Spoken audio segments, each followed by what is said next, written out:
เจ้าตอนนี้แอปเปิลก็อยู่ที่แอร์พอร์ตดานังอินเตอร์เนชั่นแนลนะเจ้าเป็นแอร์พอร์ตของประเทศเวียดนามนะเจ้าเมืองดานังนะเจ้าเป็น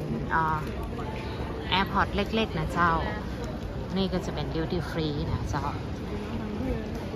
ของเวียดนามคนร้านขายของอย่างต่างๆเขาอู้ไทยได้เขาบอกคนไทยเยอะนะเจ้าทีเนี้ยสไตล์คอฟฟี่เวียดนามนี่ก็เมดอินเวียดนาม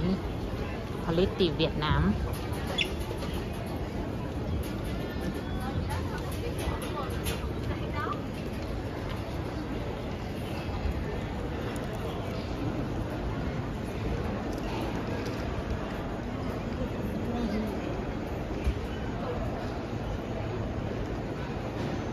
นี่ก็เป็นของเวียดนามนะเจ้าอันนั้นไรตาไว้มาเล่ากุดอ่ะตาก่อยตาต่อย